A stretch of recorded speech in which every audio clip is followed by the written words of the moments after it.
And the way was right through. And the Canaanites, as Scott already noticed, the Canaanites used a lot of basalt. Walter. What? You're saying that this was covered over by Sure. more recent? Okay. Sure. Look, and so they dug it. And this gatehouse here is 500 years older than this one of King Solomon. And that was the original way into the town, and I see that they're working it out and clearing it now because I see piles of junk. Look, guys. Here. Can you all see? Getting closer. Look. One wall, two walls, rooms, rooms, rooms, rooms. That's what we saw in Masada.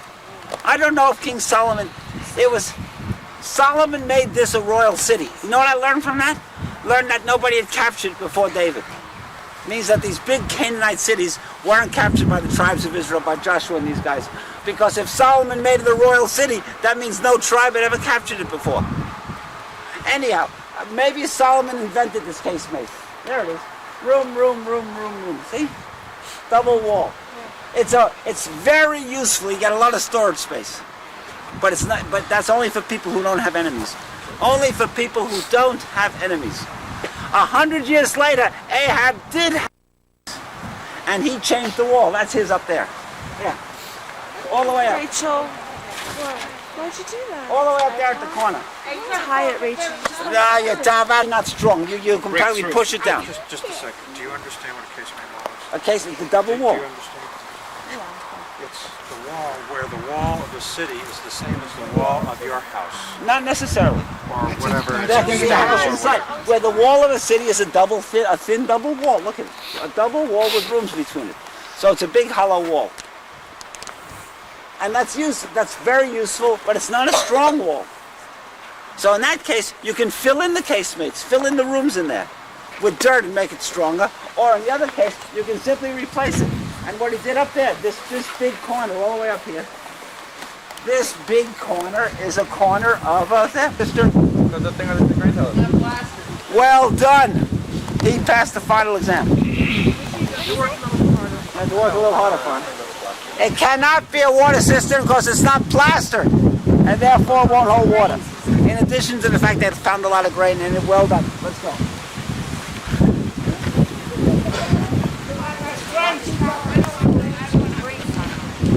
Marshall, you here? In the first place is the house itself. We're in an Israelite house of the 7th century BC. I should show you this because you may yet see this. You may yet see this complete. It's the fall. It doesn't really say that Jesus was born in the stable. It says that they laid him in a manger. And if you have a manger in the middle of your split-level living room, that's just a piece of furniture. So here it goes. This is a manger that the horse, and this is clearly something to tie the animal on. So you got a lot of these things around, so it clearly has something to do with horses. But since the Bible already said that Solomon made a chariot city, a city of chariots and a royal city on Megiddo, so all the archaeologists always assume that this must be the stables for the horses. But it's very hard to do because there's a lot of long, narrow rooms here, and they look very, very narrow for horses. And they look like it's not very convenient. So some people say that these are storehouses, like Masada. But if they're storehouses, then what are these for? And they say, well, you tie up the animal and you let him drink while you're unloading whatever. Read the sign. Read the sign out loud. Passage. Then project your voice to me. Entails. Project your voice. Passage through the tunnel entails a descent of 183 steps and an ascent of 80 steps. After you pass through the tunnel, you will find yourself outside the excavations and you will need to follow the road. 600 meters to MarkJenn. So the city water system was built by Ahab. Ahab was a whale hunter. Ahab. He went hunting whales. Ahab.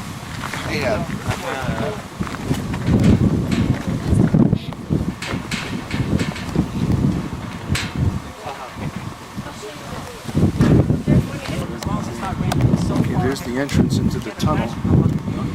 Into the well, maybe. If rain, we would have to cancel the whole thing. Look, guys. Hold on to it. We could store food if those were storehouses, and we certainly saw the grain silo, but the big problem was always water. Always. Now there's water outside, which we're going to see, but it's outside. And the question is to get to the outside water source from inside the town. And this great system Ahab did.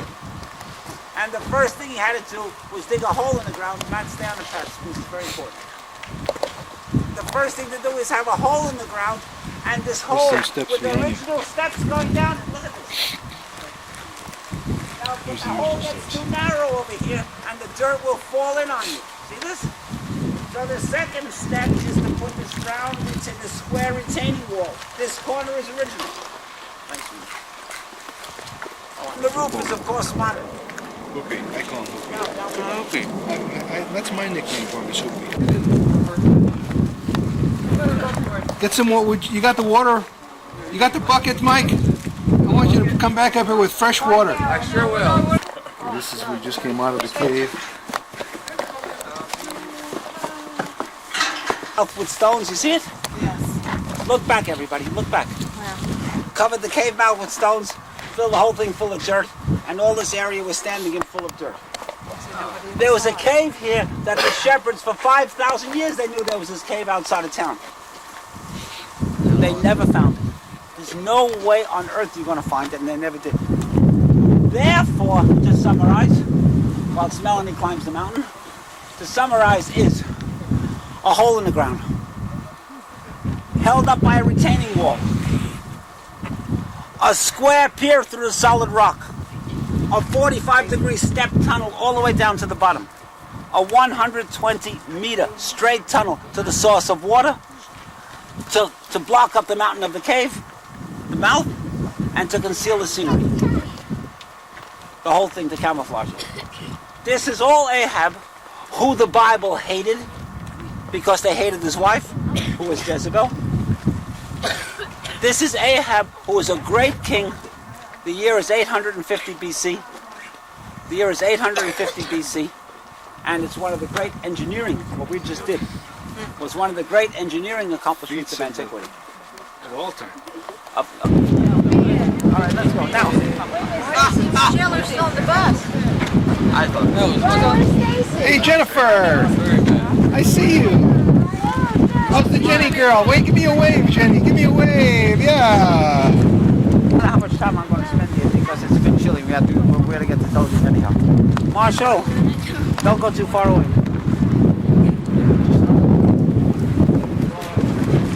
Shh. Hey. Trying to focus that face that ugly, isn't it? He came to Caesarea very early. Very early. I mean, this statue, for example. This statue is classic Christian iconography.